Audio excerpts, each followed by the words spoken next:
अस्सलाम वालेकुम साथियों, रती जी रहण में आऊं अवां जो साॻियो नाशाद रहमली। साथियों, अॼु रती जी रहण में पाण सिनी सुईअ ते ॻाल्हाईंदासीं, थरी भर्त ते बि ॻाल्हाईंदासीं ऐं निंढड़ियुनि सनतुनि ते बि ॻाल्हाईंदासीं। साथियों, घर में तयारु थींदड़ शयूं या वरी दस्तकारी क़दीम ज़माने खां हलंदी अचे। अॼुकल्ह जी दुनिया में उन सनत जी तमामु घणी अहमियत आहे, पर उन सनत में जदत आणण ऐं मार्केटिंग लाइ नेट जो सहारो वठणु बेहदि ज़रूरी आहिनि। बदकिस्मती सां पाण वटि सिंधी माण्हू उन हवाले सां तमामु घणा पोइ ते आहिनि। अगरि इन्हनि नंढड़ियुनि पैदावारनि खे जदीद टेक्नोलॉजीअ जे सहारे दुनिया ताईं पहुचाइजे त हू त घणो नाणो कमाए मईशत बहितर करे सघिजे थी। घरेलू हुनर जो हिकु औज़ार सिनी सुई बि आहे, जेका सिबण ऐं जोड़ण जे कमु ईंदी आहे। मुर्शिद लतीफ़ जी नज़र में अज़ीम ऐं फ़न जी दुनिया जो अनोखो किरदारु सिनी सुई, जंहिंजे भरियल भर्त जिते थर जे सकाफ़ती ज़िंदगी जो क़ाबिल फ़ख्र पहलू मुतारिफ़ करायो आहे, उते जमालियाती हुस्न जो निरालो रूह पिणु आहे। बादशाहियूं न भायां सुईअ बराबरि सौ, या वरी सिनी सुईअ सिबियो मूं मारनि सहसा। अहिड़ी रीति थरी नारीअ जे ज़हनी सरमाए ऐं फालूं विझण जे हिराक आङरनि जे पोरे हुस्न इश्क जे क़दरनि खे अमांग बणाए बावरे बदन जे सडोल बीहक खे नवनि रूपनि ऐं रंगनि खां बाशना कयो आहे। ख़ुशि लिबासी जे वंदड़ कल्चर में जिते जदीद डिज़ाइनूं ऐं नवां नुमाइशी लाड़ा मुतारिफ़ थिया आहिनि, उते सधारण ज़हननि जे सुंदर सोचनि सां सींगारियल थरी गज या कंजरो अॼोकी मलबूसाती ज़िंदगी जो हिकु हिसो थी पियो आहे।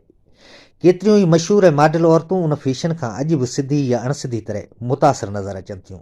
हथ जे भर्त जे शुरूआती दौर जी तारीख़ ॿिन्ही दिलचस्प आहे। घणो वक़्तु अॻु जॾहिं ज़िंदगी अॼु जियां एतिरो मसरूफ़ न हुई ऐं औरतूं वांदकाई जी विंदर ख़ातिर सुईअ में सॻो विझी जज़्बनि जहिड़ो भर्त भरींदियूं हुयूं। उन रंगीन भर्त जी सुंदरता में शायदि खेनि पंहिंजे विञायल ख्वाबनि जा अक्स रक़्स कंदे नज़र ईंदा हुआ। केतिरियूं ई चलविलियूं थरी नींगरियूं रुगो सुईअ सां खेॾण ख़ातिर ई भर्त भरींदियूं हुयूं। उन दौर जे भर्त सूंहं ऐं सोभिया में पोइ वारे दौर जे दिलि लुभाईंदड़ भर्त खां जेतोणीकि मुख़्तलिफ़ हो, पर ज़माने जे ओभारनि लहवरनि मां लंघे थरी भर्त जी फ़नी नज़ाकतनि में काफ़ी नवाण ऐं निखार आया आहिनि। वक़्त ब वक़्तु सुघड़ औरतूं ज़हन में सिरजियल ख़ूबसूरत खाका, नवां नक्श ऐं तजुर्बाती रंग कपिड़े टुकर ते लाहे सूंहं जा शाहकार तख़लीक़ कंदियूं रहियूं आहिनि। थरी भर्त जा मुख़्तलिफ़ नमूना ओजाकियल अखियुनि जे सुंदर सपननि, बेचई दिलि जे किचिड़नि आसन, अधूरनि ओसीड़नि ऐं अणखुट अकेलाइनि जा ओलड़ा आहिनि, जेके टिकनि ऐं टोरनि सां गॾु टांकिजी तख़लीक़ जी ताज थी पिया आहिनि। ख़ुशि पोशाकी जे पेचरनि ते हलंदड़ भर्त जॾहिं बदन ढकण जी ज़रूरत सां गॾु हुस्न जे राहनि ते हलणु लॻो त भर्त जा नवां ऐं अनोखा क़िस्म बि ऐजाद थियणु लॻा। चटाभेटी जी उन चूस खे महबूब तबियतनि वधीक हथी ॾिनी ऐं ईअं ध्यानु छिकाईंदड़ जिस्म ते रेशमी धाॻनि, कच गोॾनि, रंगीन मणियुनि ऐं चमकंदड़ कावनि सां मज़ीन कंजरा आम थियणु लॻा। थरी भर्त जेको ॾेही परॾेही नुमाइशनि में थर जी सकाफ़त तौरु मुतारिफ़ थियो आहे, इहो इर्तिका जे मुख़्तलिफ़ मरहलनि मां लंघियो आहे, जंहिंजे तवील तसलसुल में जिते जमालियाती हुस्न जी एहसासुनि जी आमेज़श आहे, उते इश्किया क़दरनि ऐं शाइराना ख़्वाबनि जो अक्स पिणु नुमाया आहे। साॻी तरह सुघड़ाइप ॾात ॾांहुं ऐं ज़रिया माश जो संगम पिणु समायल आहे। पाण सींगारण ऐं संगतियाणियुनि सहेलियुनि खे तहफ़े तौरु ॾियण वारनि वाटुनि तां लॻे भर्त नेठि विकिरे जी शइ बणिजी पियो ऐं ईअं उन कारोबारी अंदाज़ सां उन सनत केतिरनि ई घराणनि जी कफ़ालत बि कई। पर अॼुकल्ह कंजूस मुआशिरे जे खुटल ख़रीदारनि अॻियां सिनी सुईअ जे उन अज़ीम पोरे जी क़ीमत किरी पई आहे। मिस्री संग, गाना, कबीरी, हुरमिच, बचिड़ो, पको, सूरजमुख, सिरणपक, सूफ़, तारड़ा, मुको, खारक, उढेजाणू ऐं नहरनि वग़ैरह जहिड़नि क़िस्मनि जो भर्त भरींदड़ हथनि खे हाणे मुनासिबु मुआवज़ो नथो मिले ऐं इहो ॾाज में ॾियण ताईं महदूद थींदो पियो वञे।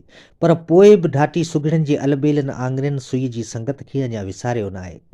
साई ॿाझिर जा सोन वरना संग, कांबनि में लुणींदड़ सर्तियुनि जा दिमाग़ भर्त जा अनोखा क़िस्म ऐजाद करण लाइ अञा बि सोचींदा रहंदा आहिनि, छो त फ़नकार हथनि जो क़दुरु करण वारा सोचींदड़ ज़हन ऐं पारखू नैण अञा मौजूदु आहिनि।